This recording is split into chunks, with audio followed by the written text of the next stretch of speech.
Penyu lovers, di video ini kita akan berbincang berkenaan dengan perjalanan komunitas dan market token penyu. Berbicara komunitas tentu itu sesuatu yang sangat fundamental berkaitan dengan suatu proyek kripto ya. Di mana ketika komunitas bertumbuh atau komunitas dalam skala besar, maka itu akan mengundang daya tarik kepada siapapun untuk bisa ikut ke dalam proyek tersebut. Jadi komunitas dan market ini dua hal yang saling berkaitan, di mana ketika komunitas bertumbuh, maka marketnya akan semakin meluas. Hari ini token penyu itu sedang dalam membangun sebuah komunitas dengan market yang masih awal sekali saat ini menggunakan market DEX, ya, decentralized market. Itu ada dua.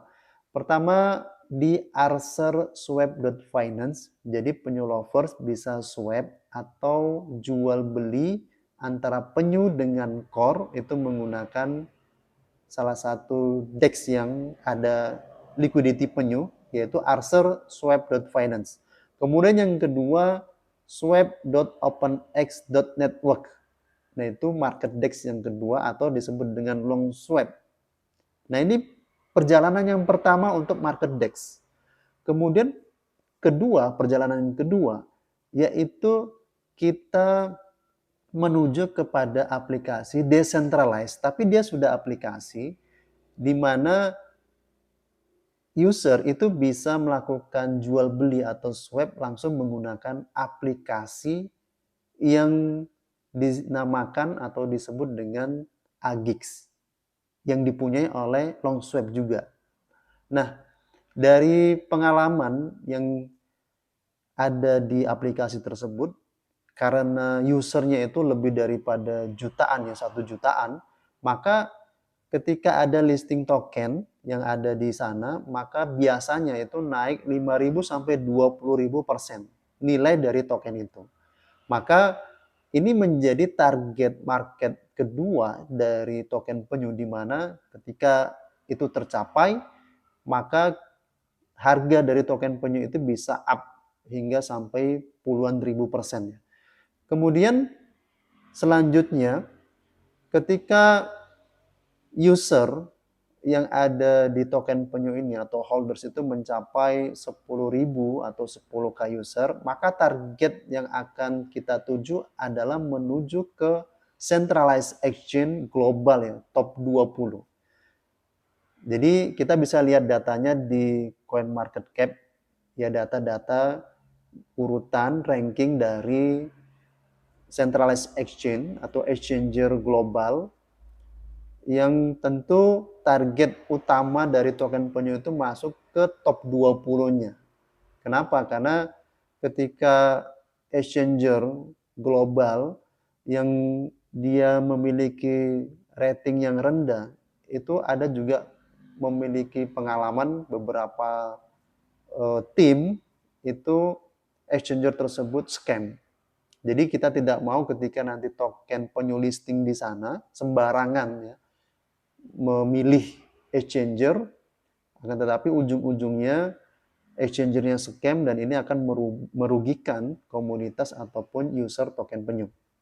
Nah, tentu ketika bisa masuk di salah satu exchanger global, top 20 salah satunya, kemudian juga token penyu akan ekspansi ke exchanger yang lain dan bisa listing di beberapa exchanger top 20.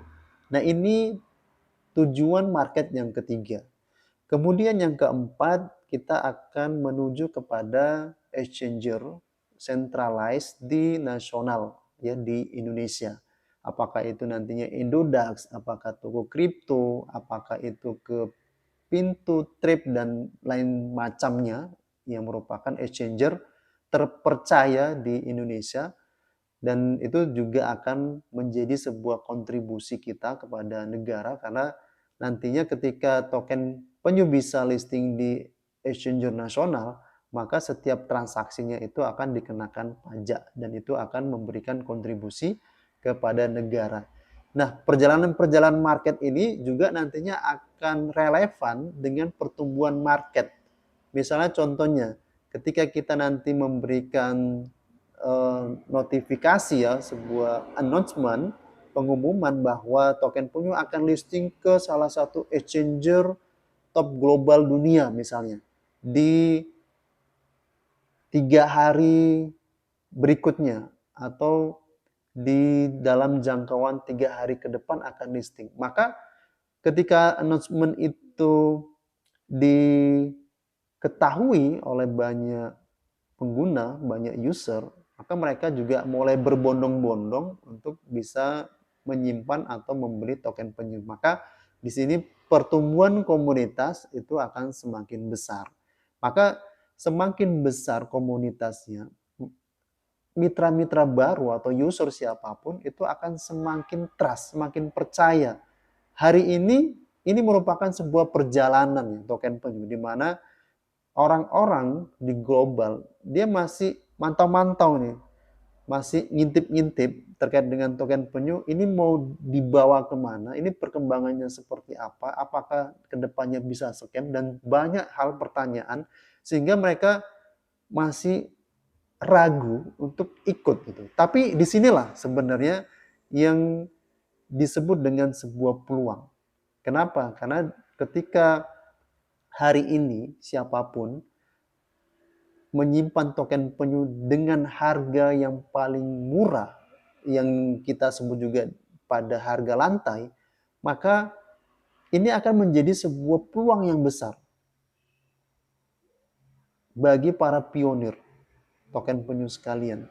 Ketika perjalanan pertumbuhan komunitas, keluasan dari market itu terus berkembang, maka itu akan terpengaruh kepada harga salah satunya ya, nilai dari token penyu, dan para penyu lovers tinggal hitung berapa portfolionya, berapa nilai aset yang ada pada token penyu. Di mana ini bisa membawa kesuksesan bersama bagi para pionir ya. Ini menjadi catatan bagi para pembeli di awal token penyu yang harganya sangat recehan sekali ketika dibandingkan dengan SIBA, dengan PP, dengan BONG, itu mirip-mirip lah.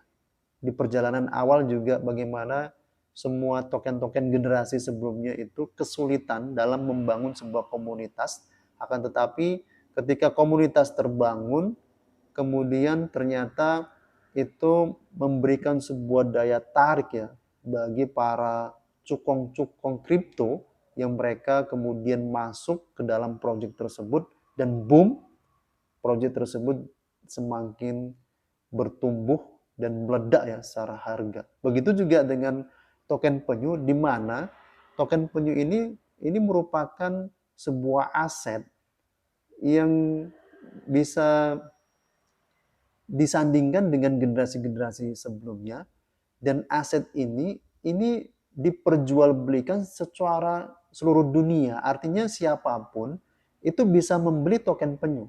Kapanpun bisa dibeli. Siapapun bisa membeli.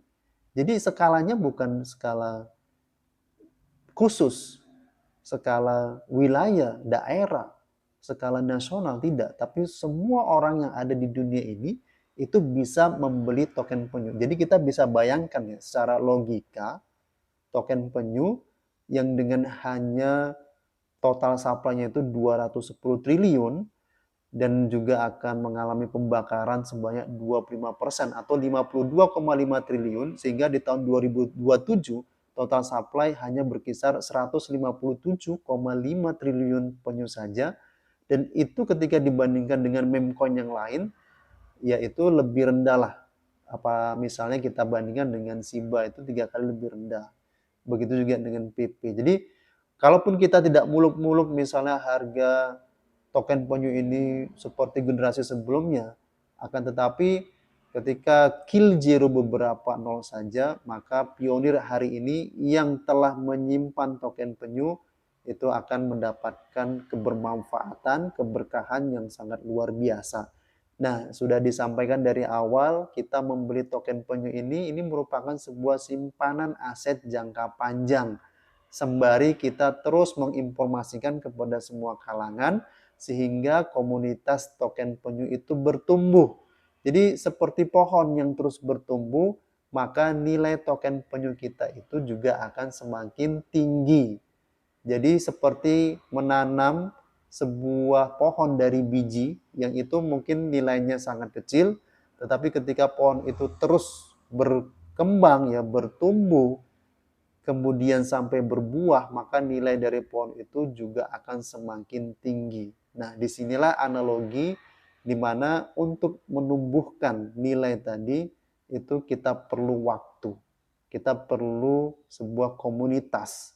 Dengan komunitas, maka market penyu itu akan semakin luas. Jadi, inilah perbincangan kita berkaitan dengan perjalanan komunitas dan market token penyu yang itu sudah langkah demi langkah lah yang akan dilakukan. Nah, pada saat ini masih di tahap awal, dan di tahap awal ini di market DEX, dan di market DEX ini token penyu itu juga sudah mulai melihat bagaimana pertumbuhan yang semakin signifikan. Itu bisa dilihat di grup yang ada di Indonesia misalnya. Nah, ini akan menjadi sebuah perjalanan yang menarik. Jadi jangan sia-siakan kesempatan emas ini karena dengan modal recehan tapi aset bisa berlipat ganda. Tapi dengan catatan itu adalah bagi orang-orang atau user-user yang membeli token penyu di awal atau pionir. Makanya ikuti terus perjalanan dan jangan sampai ketinggalan gerbong, artinya kecil banyaknya kita harus juga memiliki token penyu. Ya kita dengan itu bisa sukses bersama. Salam penyu lovers.